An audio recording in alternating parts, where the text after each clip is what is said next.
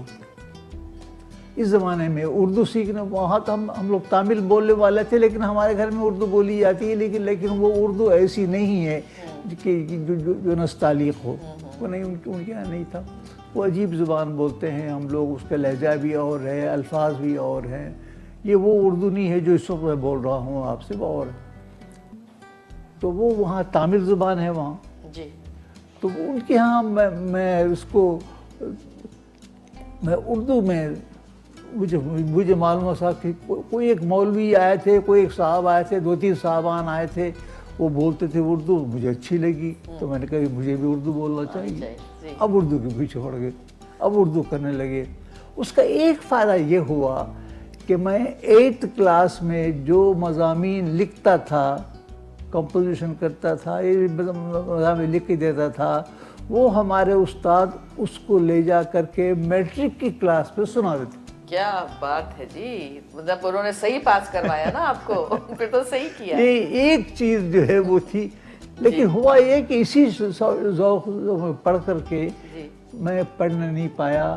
نتیجہ یہ ہوا کہ میٹرک میں متواتر 2 سال فیل ہوتا رہا. تو اس کی وجہ تھی نا آپ کے دوسرے شوق بھی. تو آج آپ کو کلاسیکل میوزک سیکھنے کا شوق ہوا، آڈیشن بھی دینا تھا، تو آپ نے کہا کہ بھئی امتحان تو ہوتے رہیں گے لیکن سیکھنا ابھی ہے. دوست ایسے تھے، انہوں نے کہا، کئی دوستوں نے کہا دیکھو بھائی ہزاروں لڑکے بیٹھتے ہیں میٹرک میں اور پاس ہو جاتے ہیں، اس سے کیا ہوتا؟ کتنے لڑکے ہیں جو اس عمر میں جا کر کے ریڈیو پر 2 گھنٹے گائیں. اوہو، ایک اس کو میں چھوڑو. تو خان صاحب اس پر اس کی ریاض پہ لگ گئے اور امتحان. اچھا تھے، لیکن آپ نے 6 مہینے ریاض کیا اور آڈیشن دیا اور پاس ہوئے. وہ استاد کا کمال ہے. اس نے آپ کے کون تھے وہ استاد؟ یہ حفیظ صاحب تھے، عبدالحفیظ نام تھا ان کا. تھے تو وہ پرنٹر، وہ خود موسیقی پیشہ ورانہ، ان کو موسیقی سے تعلق نہیں تھا. وہ ہارمونیم بجاتے تھے. اچھا. وہ بہت اچھی ہارمونیم بجاتے تھے. ان کے سارے شاگرد ہارمونیم کے لوگ تھے. جی. اور گانے والا کوئی نہیں تھا. جی. جب مجھے کوئی صاحب وہاں لے گئے کہ بھائی وہاں اس بچے کو شوق ہے آپ سکھائیے، تو انہوں نے میری آواز سنی، انہوں نے قبول کر لیا. اچھا، لیکن پھر آپ کا 2 گھنٹے کا پروگرام ریڈیو سے نشر ہوا. 2 گھنٹے کلاسیکی موسیقی. کلاسیکی موسیقی 2 گھنٹے کا پروگرام کیا ہے. میرے پاس کاغذات، اوریجنل کاغذات میرے پاس 1935 کے، 9 اکتوبر 1935، اتنے سال پہلے کا. وہ میرے پاس ڈاکومنٹ موجود ہے، میں دکھا سکتا ہوں آپ کو. میرا نام لکھا ہوا ہے، پیسے لکھے ہوئے ہیں، ٹائم لکھا ہوا ہے، تاریخ لکھی ہوئی. پیسے کتنے تھے یہ بتا دیں. ان کے یہاں 3 کلاس تھے. جی. اب 6 مہینے سیکھا ہوا لڑکا کیا گائے گا، کیا بجائے گا. آڈیشن میں جا کے بیٹھے وہاں، تو وہاں تو بڑے بڑے پنڈت تھے کرناٹک میوزک کے، اس کے سب لوگ تھے.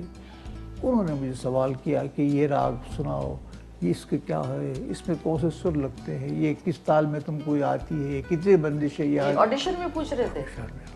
یہ نہیں کہا کہ گا کے سناؤ؟ نہیں، گا کے سناؤ تو اب تو وہ تو تھا ہی، لیکن سوال بھی جواب بھی دیجیے کہ آپ کو تھیوری کتنی آتی ہے، یہ کیا ہے، وہ کیا ہے. تو میں نے کہا جو آتا تھا میں نے جواب دے دیا، جو نہیں آتا تھا میں نے کہا صاحب میں نے سیکھا نہیں، مجھے نہیں آتا. یا تو وہ راست بازی کام آئی، یا تو انہوں نے میری عمر پر رحم کیا کہ انہوں نے پاس کر دیا. وہاں 3 درجے تھے، اے، بی اینڈ سی. انہوں نے مجھے سی دے دیا. سی اس واسطے دیا کہ ان کے پاس ڈی نہیں تھی. اچھا، لیکن سی والے کو بھی 2 گھنٹہ گانے کو تو ملا نا. اور 30 روپے اس کی. 30 روپے بہت بڑی رقم تھی وہ اس زمانے میں. کیا کیا آپ نے 30 روپوں کا؟ اور 30 روپے میرے لیے بھی بڑی رقم تھی وہ. اور ہم لوگ کچھ مالدار لوگوں میں سے نہیں ہیں، غریب لوگوں میں سے تھے ہم لوگ. بہت بہت غریب لوگوں میں سے تھے. ایک تو ہوتا ہے غریب, ایک ہوتا ہے بہت غریب. ہم بہت غریبوں میں سے تھے. تو 30 روپے میرے لیے بڑی بات تھی. اور استاد نے مجھے کوئی پیسے نہیں دیے تھے کہ ان کو شوق تھا کہ ایک اپنا ہارمونیم بجانے والا ایک گانے والے کو پیدا کرے, تو انہوں نے پیدا کر دیا, لیکن رقم کوئی وصول نہیں کی. جب یہ 30 روپے مجھے ملے تو انہوں نے کہا مجھے دو. پورے کے پورے. یہاں تک کہ جب دوسرا پروگرام ملا تو وہ بمبئی جا چکے تھے. انہوں نے لکھا وہاں سے وہ 30 روپے مجھے بھیجو. شاباش. بڑے پکے استاد تھے. وہ انعام کے طور پر کچھ دیتے تھے آپ کو؟ حالانکہ وہ آدمی پیشہ ور تھا, ہی واز اے پرنٹر. اچھا, لیکن انہوں نے رقم پوری وصول کی. تو یہ آپ کے گائکی کا سلسلہ کب تک چلا؟ چند سلسلے ہیں جو ختم نہیں ہوتے, چند سلسلے ہیں جو ختم ہو جاتے ہیں.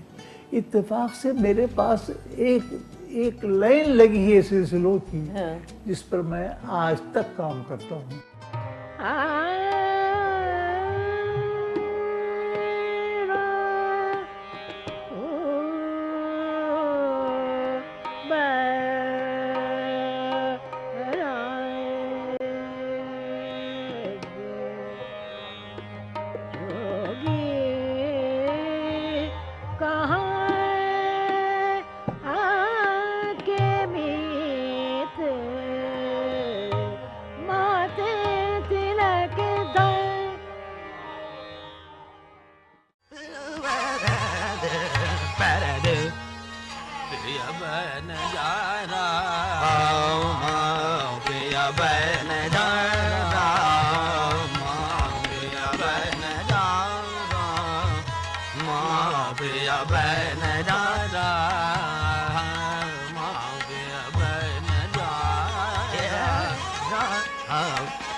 آپ برِ صغیر کے 5, 6, 7, 8 نامور کلاسیکل جو آپ سمجھتے ہیں کہ واقعی وہ کلاسیکل میوزک کو جاننے والے تھے اور ان کو پتہ بھی تھا اور ان کو معلوم تھا, وہ ذرا 2-4 نام بتائیے. ایک تو وہ نام ہیں جو میرے پیدا ہونے سے پہلے تھے, ان کو میں نے سنا بھی نہیں, ان کا ریکارڈ بھی کہیں نہیں ہے, صرف نام ہی نام ہے. ایک صاحب تھے اللہ دیا خان صاحب جے پور کے, ان کا ریکارڈ انہوں نے زندگی میں ریکارڈ نہیں کروایا, تو ظاہر ہے کہ میرے پاس بھی نہیں ہے, لیکن ہم نے ان کو دیکھا ہے. اچھا, میں نے ان کو دیکھا ہے اور اسٹیج پہ میں نے سنا بھی ہے. اس کو سنا بھی ہے اس واسطے کہ وہ کیا کیسر بھائی کے ساتھ وہ اسٹیج پہ مشکل سے پہنچے تھے, بیٹھ گئے تھے, بوڑھے تھے. لوگوں نے کہا کہ سنائیے. انہوں نے کہا جی اب میں کیا سنا سکتا ہوں, کہنے کا فوز کیا, کچھ تو سنائیے. انہوں نے کچھ سنایا تھا, وہ کوئی خاص بات نہیں تھی. تو اس قسم سے لوگوں کے ریکارڈ جو ہے میرے پاس بہت لوگوں کے ہیں.